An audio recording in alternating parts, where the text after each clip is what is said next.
Good day, everyone. How are you? I hope that you are feeling okay. Please bear with me with my voice because this past few days I've been really sick.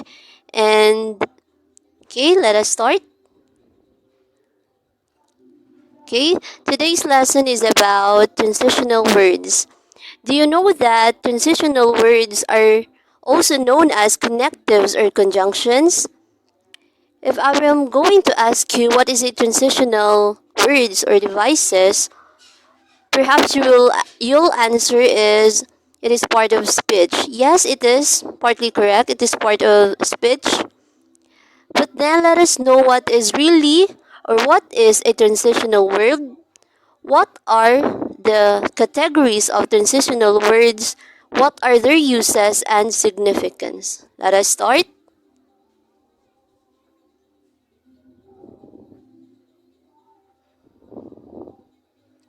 Okay. Let us observe the following words written below. Here, we have here the five. The and, but, in fact, later, for example. Okay. All these words are familiar to you, right? For sure, you have already encountered it in different written works, essays, and in oral communication. Actually, these words are what we call transitional words, devices, or conjunctions. Okay, let us define what is or what are transitional words or conjunctions. Transitional words or conjunctions are words or phrases that help you carry a thought from one sentence to another, from one idea to another, and finally, transitional devices link sentences and paragraphs together smoothly so that there are no abrupt jumps or breaks between ideas. So we have already dealt with transitional words or conjunctions since our elementary days, okay? And up to senior and junior, up to junior high school and to senior high school, up until now. We are using transitional words or to carry a thought from one sentence to another.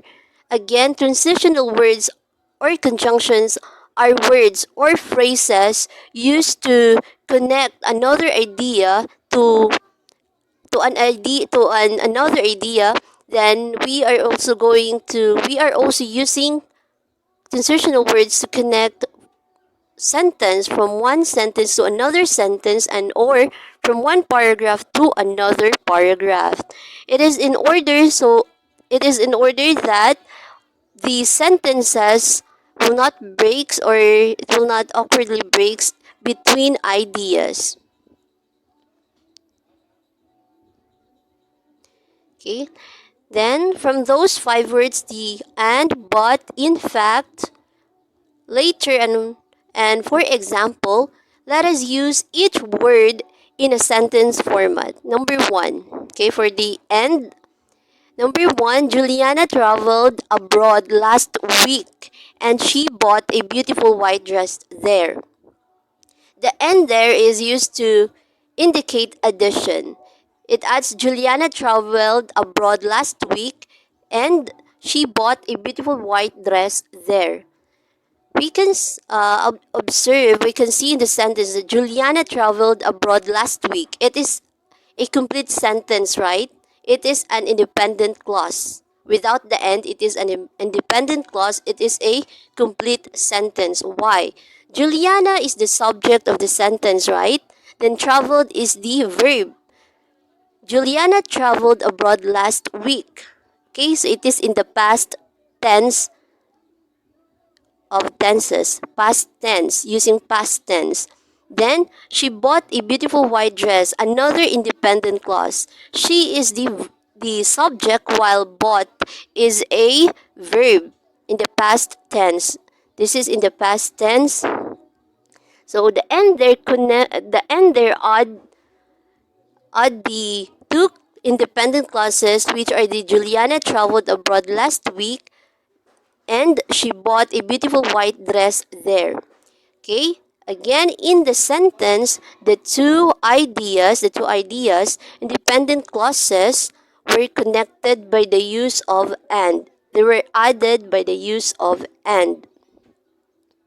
Okay. The and there is used to indicate addition, adding two ideas, connecting ideas. That is the role of and there.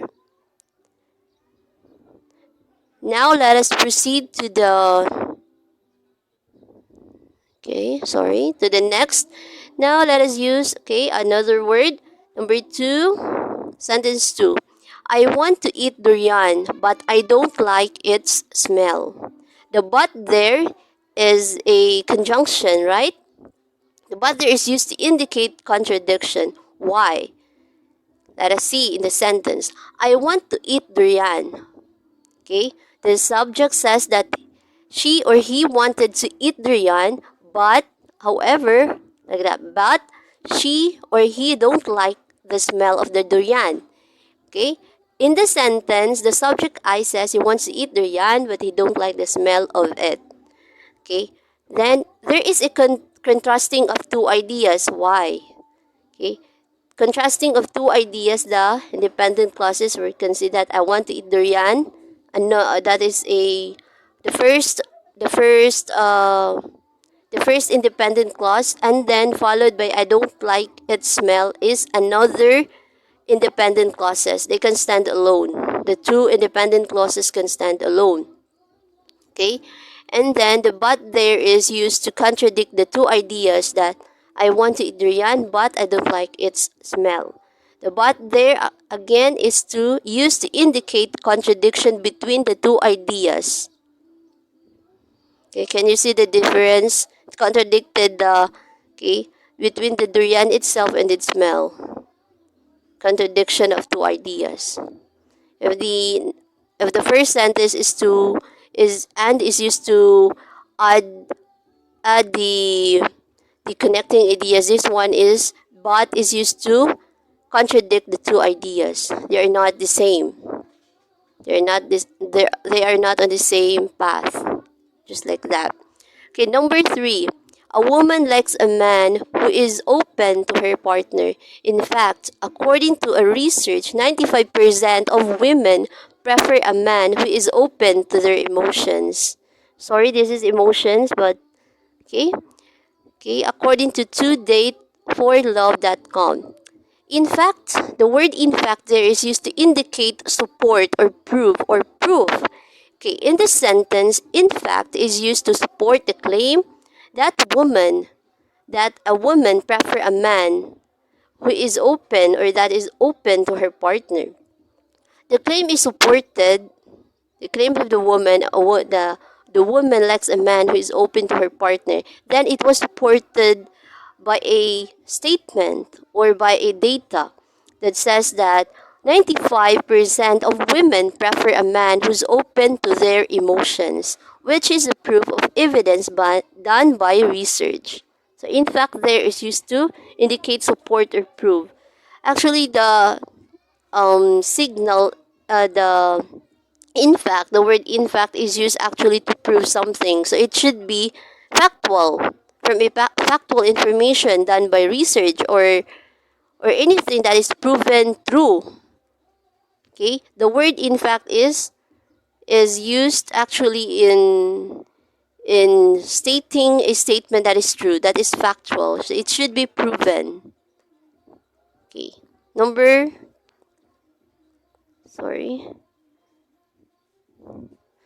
4, another sentence.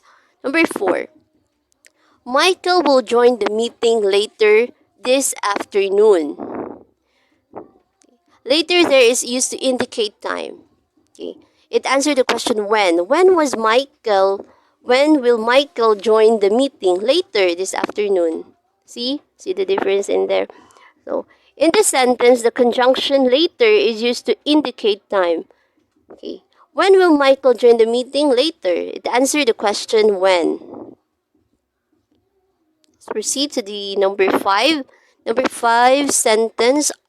It says arthropods are invertebrate animals or animals without backbones, a body of joined segments and a hard covering like a shell, for example, crabs. In here, sentence number 5, it says that, okay, The conjunction, for example, is used to provide or give example of the animals from the arthropod family which the crab belongs under this crustaceans category. So, for example, there is used to indicate example. Arthropod is a family of invertebrate animals or animals without backbones. And actually, in the arthropods, there are at least 4 or 5 categories that belongs in the arthropod family, including the crabs, under the crustaceans, the shrimps, the lobsters, like that, and also the and other animals that belongs to the invertebrate animals, specifically to the arthropod family.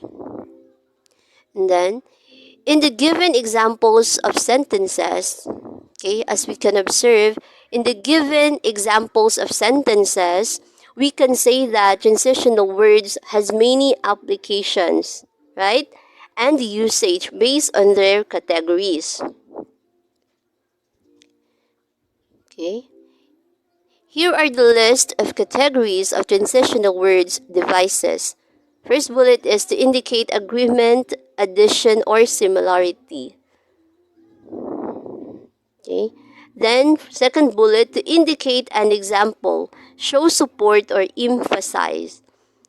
Three bullet, to indicate an effect, result, or consequence. Then, to indicate contradiction, for example, for the contradiction, the contrary, however, but, opposition, or limitation. To indicate conclusion, summary, or statement. To indicate cause, constitution, or purpose.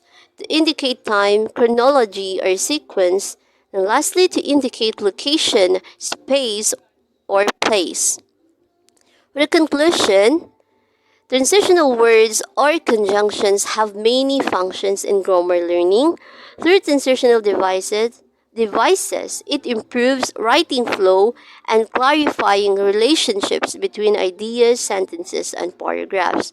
Personally, transitional words or devices are very helpful in writing essays, in writing paragraphs, because it makes the sentence or group of the our essays to organize it. It organize it through using those transitional words, because it makes it the flow will be very good, and it also add to the it is a plus points actually in essays. Remember, our teachers will say to us that if we are going to create or write an essay, we have to add transitional devices. And that's it. Transitional devices are very helpful in making essays, sentences, or paragraphs, because it really makes the essay itself or the paragraph itself to be very meaningful.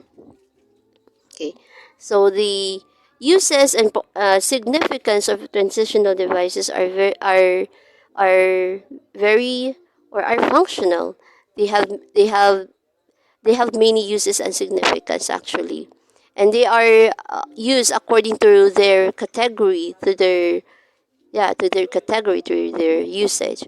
In the activity or in the given activity or the activity that I gave to the students actually is how they will know that they uses the transitional devices correctly is that they will going to see the use of each category, like what I've said earlier. Like, transitional devices are used to add because there were signals like and, to, like that. And that transitional signals or conjunctions or connectives are very we are going to identify its use according to the category where it belongs. Okay, so that's all. That ends my report. I hope that you have learned something from my report, and I'm very sorry for my voice. It's very husky, and I hope that you have learned something. Thank you guys for watching and listening.